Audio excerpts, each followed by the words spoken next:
Bienvenido a Excavando la Palabra de Dios. Tengo una pregunta. ¿Es nuestra salvación, el propósito de nuestra salvación, solo para nosotros? ¿Solo para gozarnos en lo que Dios ha hecho para nosotros? ¿O hay otro propósito que tenía Dios en salvarnos? En Tito 3, 1 al 8, exploramos este tema. En breve, comenzaremos.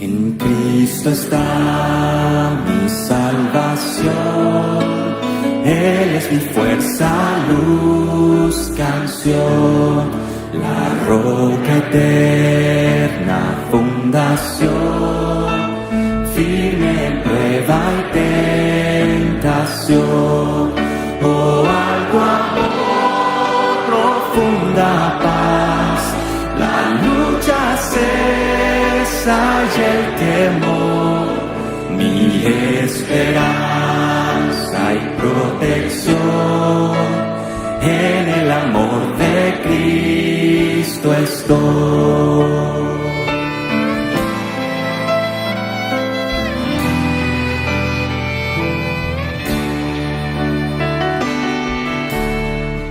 En Cristo está mi redención, Dios infinito se humilló, su don de amor y libertad, el mundo entero despreció.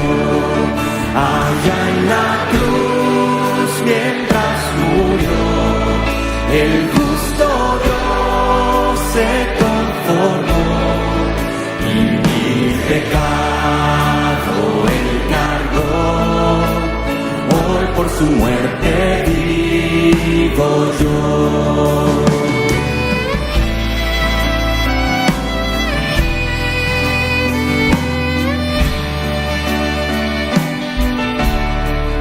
Fue sepultado al morir, la luz del mundo se apagó, mas con poder resucitó, de muerte Él se levantó, glorioso Rey, el vencedor, de mi pecado me libró, pues suyo soy y mío es Él, Dios con su sangre me compró.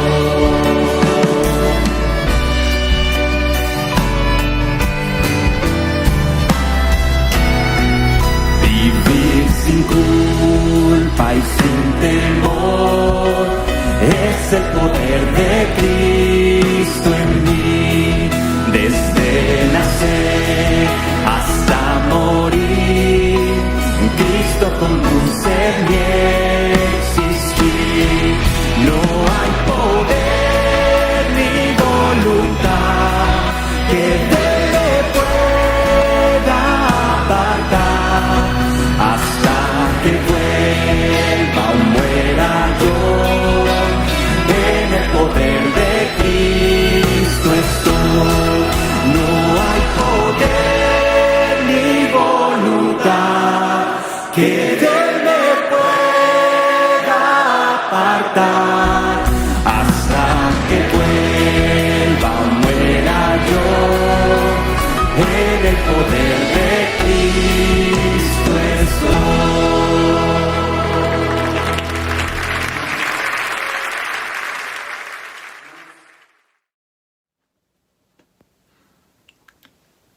Las iglesias de Creta, la isla de Creta, eran como pequeñas islas en sí, en un mar de paganismo. El mundo de los gentiles no sabía nada de la Biblia. No sabía nada de la moralidad de la Biblia, nada de los valores cristianos, nada de justicia y misericordia de Dios. era meramente y totalmente pagano. Las congregaciones que se formaron en Creta nacieron en una cultura sin ninguna influencia cristiana. El mundo de los gentiles estaba literalmente sumergido, empapado en la idolatría, controlado por los planes de Satanás y llevado a cabo por humanos totalmente depravados en la adoración de los demonios. Entonces, estas congregaciones se encontraban en contraste, en total oposición a todo lo que profesaba y practicaba la cultura. No pudo haber sido más contraste. No obstante, ellos existieron para hacer una sola cosa, y eso era de alcanzar a los perdidos con el Evangelio. Esto era el principio y fin de su propósito. Y todavía sigue siendo el propósito nuestro. Debemos enfocarnos en el Evangelio, proclamándolo a personas seculares, en vez de alejarnos en asuntos que nada tienen que ver con el punto central de nuestro mensaje. Nuestra prioridad es comunicar el Evangelio. Nuestra lealtad es a Jesús y a su reino solamente. Nuestra ciudadanía no está en esta tierra, sino está en el cielo. No podemos darnos el lujo de empañar nuestra prioridad de nuestra proclamación del Evangelio.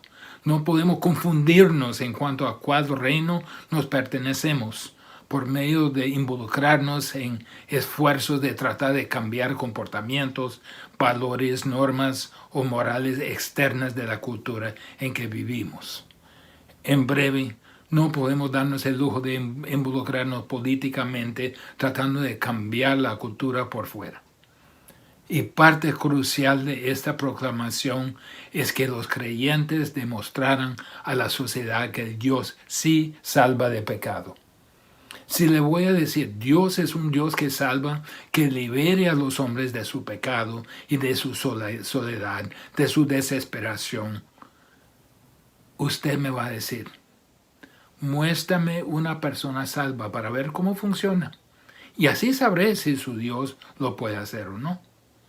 Esto es el mandato y propósito de nosotros los cristianos, demostrar esa prueba. Así en la epístola de Tito, el primer capítulo, Pablo exhorta a Tito a alistar las congregaciones a estar en posición de hacer este contraste. Empieza con los requisitos para los que sirven a la congregación como ejemplos de la grey, asegurando que la congregación tiene ejemplos piadosos a seguir, y proclamando el verdadero evangelio y viviendo vidas transformadas. Capítulo 2 nos dicen cómo Dios quiere que vivamos en medio de la congregación, entre otros creyentes. Dice que las personas de mayor edad deben vivir de cierta manera. Luego, mujeres jóvenes deben vivir de cierta manera. Y hombres jóvenes y esclavos, o que podemos aplicar a los empleados de nuestro día. Todos deben vivir en cierta manera para poner en evidencia el poder de Dios para salvar. A vivir vidas piadosas en la congregación, vidas que son todo lo que Dios quiere que sea, el mundo observa vidas transformadas. Dios quiere poner en exhibición su poder para salvar. Y por eso nos ha redimido, para que otros puedan ver cómo es una vida transformada. Luego en capítulo 3 enfatiza que no solo es importante cómo vive entre los hermanos, sino también cómo vive en el mundo. En la sociedad y en la cultura debemos vivir así para que vean su vida transformada, no solo en cuanto a cómo trata a otros creyentes, sino también cómo vive en la sociedad misma. Y la última vez vimos una de 4 realidades de un testimonio eficaz en el mundo. ¿Se acuerdan? Pablo dice a Tito, recuerde 4 realidades. Recuerda la realidad de su deber. La realidad es que tenemos un deber a vivir de tal manera en una cultura pagana. Esta es una realidad, no solo una opción para nuestra vida. Es lo que Dios quiere, lo que Dios espera, lo que Él ha mandado que vivamos. Y vimos 7 aspectos a ese deber. Número 1, debemos sujetarnos a los gobernantes y autoridades. Doblamos la rodilla, no peleamos, no rebelamos. Debemos obedecer.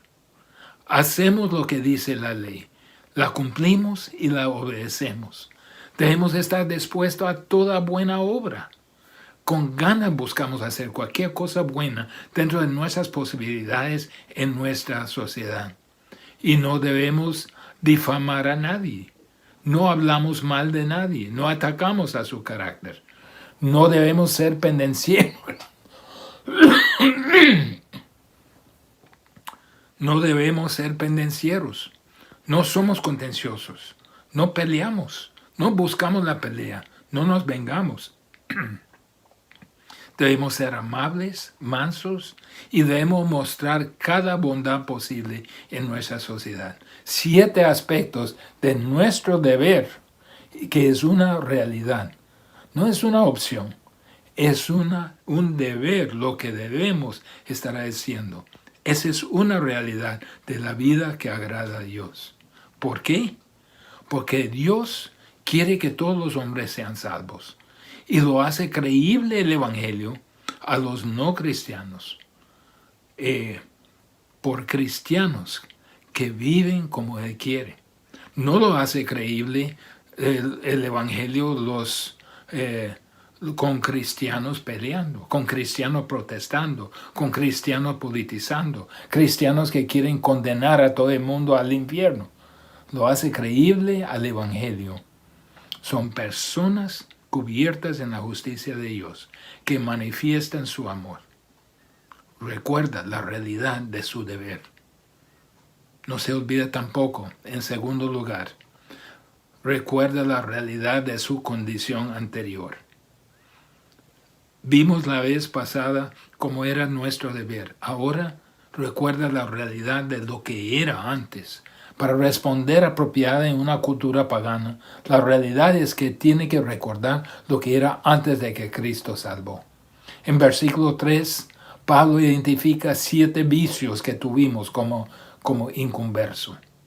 Dice en Tito 3:3, porque nosotros también éramos en otro tiempo insensatos, rebeldes, extraviados, esclavos de concupiscencias y deleites diversos, viviendo en malicia e envidia, aborrecibles y aborreciéndonos unos a otros.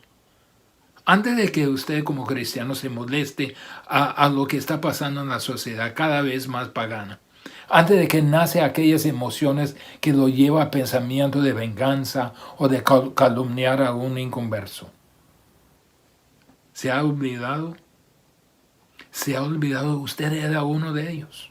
Todos lo éramos. ¿Se le olvidó de ello? ¿Se le olvidó que anteriormente era así y no pudo hacer nada al respecto? Aún el apóstol Pablo reconoció su estado anterior en 1 Timoteo. En 1 Timoteo 1:13. Habiendo yo sido antes blasfemo, perseguidor e injuriador, mas fui recibido a misericordia, porque lo hice por ignorancia, en incredulidad. Pablo mismo era blasfemo, perseguidor, agresor violento, pero lo hizo por ignorancia, en la incredulidad, porque no había creído. Lo hizo porque no sabía diferente. Así éramos nosotros. A ver todas las maldades en la sociedad y tenemos que darnos cuenta que lo hacen en ignorancia, en incredulidad, porque no creen en esos. No saben de otra manera. Tito 3:3 en primera instancia dice, porque nosotros también éramos en otro tiempo insensatos. La Biblia de las Américas dice necios. ¿Qué significa? Éramos sin entendimiento, completamente ignorantes de la verdad de Dios. No supíamos lo que hacíamos. Igual a lo que dice Efesios 4:18. Teniendo de entendimiento entenebrecido, ajenos de la vida de Dios por la ignorancia que en ellos hay, por la dureza de su corazón. están en tinieblas, no saben la realidad. El Dios de este siglo ha cegado sus mentes, lo que aumenta más la oscuridad en que viven.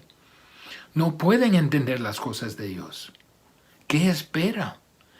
El momento que se quitan las influencias bíblicas, su ignorancia asume control. Son inconversos actuando como inconversos.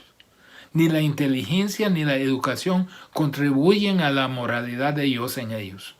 Aún los hombres más inteligentes son los más depravados. No pueden superar a su depravación. 2 Corintios 4:4, en los cuales el Dios de este siglo cegó el entendimiento de los incrédulos. Entonces, el primer vicio es que éramos insensatos. Segundo, Tito 3:3b, porque nosotros también éramos en otro tiempo rebeldes. La Biblia de las Américas dice desobedientes. ¿Desobedientes y rebeldes a quién? ¿A Dios? Por supuesto. Y también a toda autoridad instituida por Dios. La rebeldía está arraigada en el corazón del hombre. Está amarrado a su depravación. Cuando Dios no esté, el Espíritu no está presente para restringirla y la descontrolada resistencia a la verdad y a la virtud va de mal en peor. Y esto es la depravación haciendo lo que hace la depravación. La Biblia dice, así éramos nosotros, desobedientes a Dios, desobedientes a la autoridad. No teníamos afecto para la Biblia. Nos burlábamos a las Escrituras. Éramos resistentes a la verdad. Así son los que no conocen a Jesús como su Salvador. Desesperadamente necesitan la misma gracia de Dios que nos fue extendida a nosotros. Como dice en Tito, éramos insensatos, éramos rebeldes, pero también porque nosotros también éramos en otro tiempo extraviados, éramos engañados. No estábamos anclados, solo nos derribamos de un lado al otro, estamos a la deriva. Literalmente son llevados por mal camino. Está en un río abajo sin poder hacer, sin ningún remo. Son pervertidos en su mente, en su acción. Su énfasis mayor, se ha escuchado, es la libertad. Quieren libertad para seguir todos sus impulsos. Solo quieren vivir según lo que sienten. Son engañados y engañan a otros. Van de mal en peor. Así éramos nosotros. Necesitamos a alguien que nos rescatara. El mundo que vive alrededor nuestro también necesita a alguien que les rescate. Necesitan a Cristo. Van a la deriva porque piensan que es lo normal. Pero también porque nosotros también éramos en otro tiempo esclavos de deleites y placeres diversos. Una multitud de deleites o deseos malos. Podría ser deseo para dinero, deseo para el sexo, deseo para homosexualismo, deseo para el poder, deseo para comida, alcohol, drogas, etc. Éramos llevados por nuestros impulsos internos y placeres diversos. Esa es la palabra donde sacamos la palabra hedonismo. Vive por lo que les hace sentir bien. Pasan la vida apaciguando sus deseos y sus placeres internos. Nosotros también pasábamos nuestra vida buscando placeres y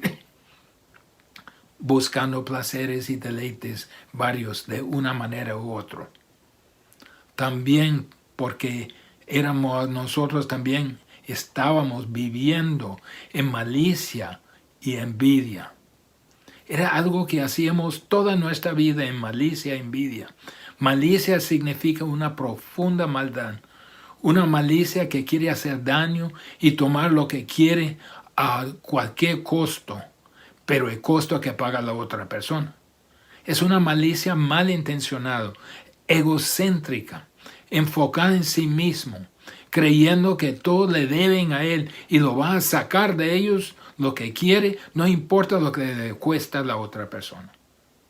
Si alguien se interpone, responde con enojo, con ira, con envidia, con hostilidad. Envidia es el resultado de que los deseos carnales nunca se satisfacen. Así éramos nosotros. Tuvimos esa capacidad porque era la norma de vida para nosotros. Los que viven y actúan en el mundo alrededor de nosotros no conocen otra manera de pensar. También porque nosotros también éramos en otro tiempo aborrecibles. Literalmente se consuman con aborrecer, odiar a cualquier persona que difiere con ellos o quienes le obstaculizan lo que quiere. No soportan diferencias. Son egoístas al extremo que cualquier persona que sea un problema para sus anhelos o deseos o que les contradice se convierte en enemigo. Y finalmente, porque nosotros también estábamos aborreciéndonos unos a otros. Mire esa idea, en última instancia se llega a punto de aborrecer a todos menos a ellos mismos, porque ahí está donde llega la depravación. Se trata del ego. Y el ego dice, quiero lo que quiero cuando lo quiero, y usted debe quitarse de mi camino porque lo voy a conseguir, y si lo tengo que aplastar o no. Por eso no pueden mantener matrimonios. Por eso esposos no pueden soportar el uno al otro. Es por eso que los hijos odian a sus padres y viceversa. Y lo más importante para el hombre caído es el orgullo. Y es ese orgullo que termina aislándolo de todo lo demás. Eso es exactamente el tipo de mundo que uno esperaría de los que no conocen a Cristo como su Salvador. Ciego a Dios, ciego a toda realidad espiritual, rebeldes a la ley de Dios, completamente resistente a la verdad, totalmente engañado a lo que es verdadero y correcto, en total esclavitud a pasiones, viviendo solo para placeres, con una dieta de tratamiento perverso al otro, para que terminan detestando por lo demás egoístas. Y todos terminan aborreciendo el uno al otro. Y ahí, salvo por la gracia de Dios, vamos nosotros en la misma ceguera.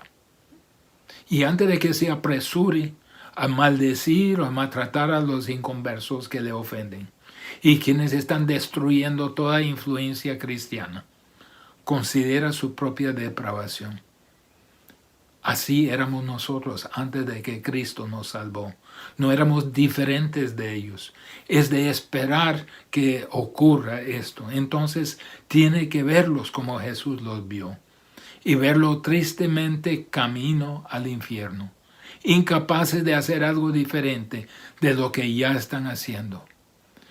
Y sí, Dios lo va a condenar y los castigará en el eterno infierno si no se arrepiente y creen en Él.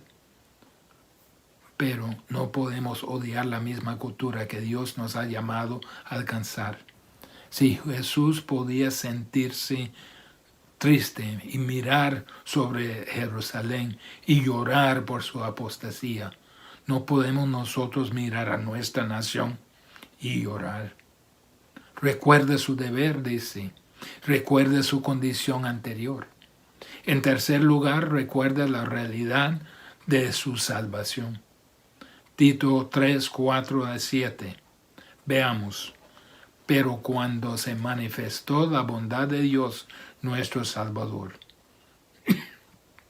y su amor para con los hombres, nos salvó, no por obras de justicia que nosotros hubiéramos hecho, sino por su misericordia, por el lavamiento de la regeneración y por la renovación en el Espíritu Santo, el cual derramó en nosotros abundantemente por Jesucristo nuestro Salvador, para que justificados por su gracia viniésemos a ser herederos conforme a la esperanza de la vida eterna.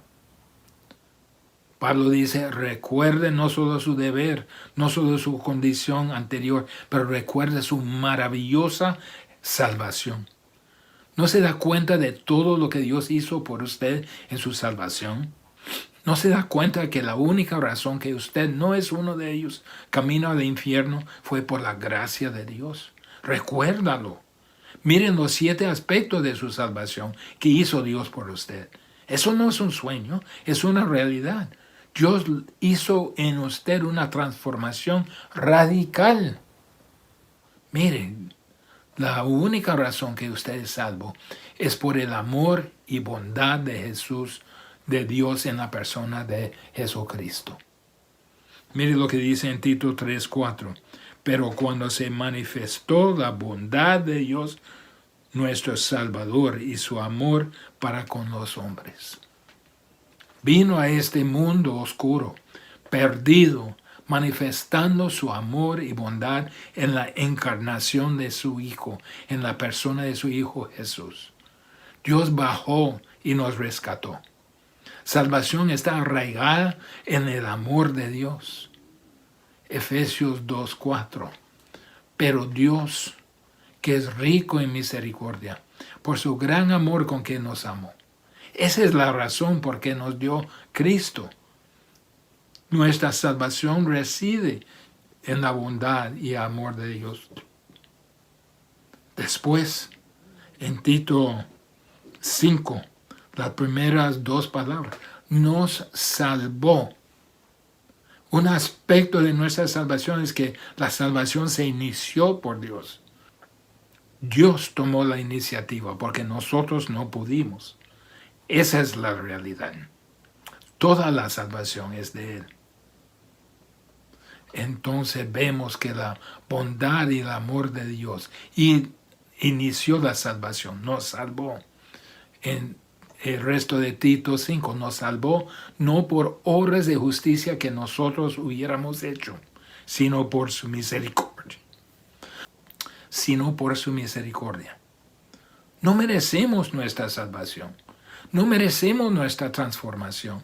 Nuestra liberación de pecado y muerte se basó solamente en el amor y bondad de Dios. Nada en nosotros era digno. Nada. No hicimos ninguna contribución a la obra de salvación. Dios nos vio con compasión, con amor y con misericordia y nos salvó. Merecíamos su ira, pero recibimos perdón. Somos indignos y recibimos lo que no ganamos. La única razón que ha sido salvo es porque Dios es misericordioso. Luego dice en la segunda parte de Tito 3:5, nos salvó por el lavamiento de la regeneración. Él nos regeneró, como dice en 2 Corintios 5:17, de modo que si alguno está en Cristo, nueva criatura es. Las cosas viejas pasaron. He aquí todos son hechas nuevas. Nos regeneró. También en el mismo versículo nos salvó por la renovación en el Espíritu Santo. Salimos de esa experiencia de salvación con una vida nueva, ahora viviendo nuestra vida en un plano totalmente diferente. Nos dio una nueva naturaleza, nos dio su Espíritu que ahora mora en nosotros. Y nos salvó en la última parte para que justificados por su gracia. Me gusta esa palabra, justificados por su gracia. Siendo culpable, Dios nos declaró justos, basado en la sentencia, la paga, que fue paga por Jesús en la cruz. Dios mantuvo su perfecta justicia. Su justicia se satisfizo con el sacrificio perfecto de Cristo. Romanos 4:25 dice, el cual fue entregado por nuestras transgresiones y resucitado por nuestra justificación. Y nos salvó para que viniésemos a ser herederos conforme a la esperanza de la vida eterna. Nos dio una herencia eterna, incorruptible, inmarcesible. La única razón que usted es un heredero, la única razón que tiene esperanza de vida eterna es porque Dios le salvó, le justificó, lo reconcilió con Dios. Mire, la única razón que somos diferentes que la sociedad corrupta alrededor de nosotros es porque Dios nos salvó. Tenemos que darnos cuenta que ellos son lo que son porque Dios no les ha salvado. Y yo, por la gracia de Dios, soy lo que soy en Cristo Jesús porque Dios me salvó. Esta tiene que ser nuestra perspectiva. ¿Cómo podemos aborrecer a aquellas personas que nunca han conocido la misericordia de Dios? ¿No puede usted sentir la misma compasión que Dios sintió hacia usted? Entonces, ¿cómo debemos vivir en una sociedad pagana? Debemos recordar la realidad de nuestro deber. Debemos recordar la realidad de nuestra condición anterior. Nos ayuda a entender que actúan así porque es la única manera que pueden actuar. Debemos recordar la realidad de nuestra salvación, que solo por la gracia, amor y misericordia de Dios nos salvó, nos hizo diferente a ellos. Pero en último lugar, en versículo 8 de Tito 3, recuerda la realidad de su misión. Palabra fiel es esta. En estas cosas quiere que insistas con firmeza para que los que creen en Dios procuren ocuparse en buenas obras. Estas cosas son buenas y útiles a los hombres. Hoy vemos entre muchos creyentes y congregaciones una teología de yo. Todo ocurre a mí y ocurre para mi beneficio. Es todo lo que me ocupa. Solo tengo la obligación de gozarme en lo que Dios hizo por mí, dice. No siento ninguna obligación hacia otros. Mi salvación es para mí. Pero Dios no nos salvó para ser sus trofeos. Nos salvó para sentarse y no nos salvó para sentarse y solo reflexionar en lo que hizo por ellos. Él nos ha dado una misión. Nos salvó para proclamar. Esa es una realidad. Ese es un hecho. No lo olvide. Palabra fiel es esta. Esta es una verdad que no necesita prueba, que no necesita argumentos. Es tan verdadero que es obvio. Es algo que todos saben. Usted sabe que es cierto. Es casi un credo digno de repetirse. Se refiere a la declaración de salvación en versículos 4 a 7 que acabamos de ver. Eso ustedes saben que la salvación en todo su esplendor es por gracia y solo por gracia. Entonces, antes de que se molesten y se pongan hostil a la cultura en que vive, recuerde que aparte de la gracia de Dios, eso era usted. En estas cosas quiero que insistas con firmeza, dice Pablo.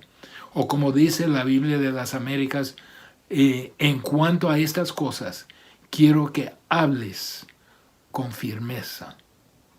Esta es su misión. En estas cosas. ¿Cuáles son estas cosas? Todas estas cosas que ha estado escribiendo. Ve a Tito 2:1. Pero tú habla lo que está de acuerdo con la sana doctrina. Todo lo que refiere a comportamiento cristiano, empezando con nuestra gran salvación que acaba de describir. Dice, hable con firmeza, hable con denuedo y con convicción. No titubee. El verbo es muy intensivo. Hable confiadamente, intensamente de la enseñanza de lo que Dios ha dicho. El Evangelio está en juego. No podemos presentar tan gran salvación de forma incierta, insegura o miedosa. Dios nos ha dado la certeza de su salvación. Es nuestra misión proclamarla con convicción. No podemos callarla. La manera que vivimos también está en juego. No podemos tampoco callar de hablar con convicción a otros creyentes de la necesidad y realidad de vivir una vida santa. Cristianos necesitan estar constantemente exhortados a vivir vidas que demuestran el poder transformador de Dios. ¿Para qué? Para que los que creen en Dios procuran ocuparse en buenas obras. El propósito de hablar con firmeza y hablar intensamente se dirige a los que creen en Dios. Son los que creen a Dios por su palabra. Es mejor traducido, no creen en Dios, sino que creen a Dios. Esa es la definición de un creyente. Fíjese que debe decir, cree a Dios. Cualquiera puede creer en Dios, en la existencia de Dios. Este pasaje está dirigido a los que toman en serio la palabra de Dios, los que creen a Dios cuando habla. Puede hablarles con firmeza porque lo tomarán en serio y harán algo al respecto. Procuren ocuparse en buenas obras, dice. Hacer lo que es excelente, lo que glorifica a Dios, lo que demuestra vidas transformadas. Ellos darán mucha atención cuidadosa, pensativa y devota al asunto de su vida espiritual. Eso es característica de personas que toman muy en serio a Dios. Porque estas cosas son buenas y útiles a los hombres. Estas cosas, buenas obras, contribuyen a la salvación de personas sin Cristo porque demuestran vidas verdaderas transformadas que se adjuntan a la proclamación de la salvación. Tenemos un gran reto en el entorno en que vivimos. La nación, cual sea en que vive usted, se torna cada vez más pagano. Y en muchos casos el cuerpo de Cristo va por estrategias erróneas para alcanzar a los perdidos. Algunos cristianos tratan de impactar por fuera a la cultura por medios políticos. Hermanos, eso no es el objetivo, no es el propósito del cuerpo de Cristo, no es nuestro llamado. Otros creyentes cristianos tratan la estrategia de técnicas de mercadeo, confiando en esas novedosas estrategias para lograr que la gente se salva. Convierten los templos en centros de entretenimiento para inconversos esperando que se enamoran de ello y se contentan a grado que deciden, qué bueno, voy a hacerme cristiano. Hermanos, eso no es el camino bíblico. Pueden amontonar gente y tal vez aún predicar el evangelio y puede tener algunos que se salvan, pero el resultado sería tener creyentes inmaduros, carnales e ignorantes, cuyas vidas no demuestran el poder de Dios para salvar y transformar. Cuando los creyentes hablan con denuedo respecto a la salvación, junto con una santidad en su vida, lo que toman en serio de la palabra de Dios van a procurar ocuparse en buenas obras, las cuales serán buenas y útiles para el mundo que los observa. Esta es nuestra misión. No podemos sentarnos y ser tristes, aislados por lo que está pasando en la cultura. Tampoco podemos ser hostiles y reaccionarios. No solo tenemos que orar por ellos, debemos proclamarles el evangelio, sino también mostrarles con la compasión y el amor de Dios, mostrarles en nuestras vidas el poder para salvar. Creyentes no tienen que hacerse más como el mundo. Deberían ser totalmente y distintivamente el cuerpo de Cristo para que haya una diferencia tan obvia que el mundo la puede ver claramente. La tragedia es que muchas congregaciones hacen lo opuesto, pero nosotros tenemos un mandato. Tenemos una misión. No podemos cambiar nuestro entorno, pero sí podemos ser lo que Dios quiere que seamos aquí en esta tierra. Él nos usará conforme a su voluntad para traer otros a la justicia de Cristo. Recuerde su deber. Recuerde su condición anterior. Recuerde su gran salvación y recuerde su misión. Dios, ayúdanos a ser fiel a lo que tú quieres que seamos, que crezcamos, que tomemos tu palabra en serio y que actuamos basado en ella. Padre, que seamos luz en medio de las tinieblas, para que los que no te conocen pueden ver que tú eres un Dios que salva, que es un Dios que transforma vida por el testimonio de nuestras vidas. En el nombre de Jesús. Amén.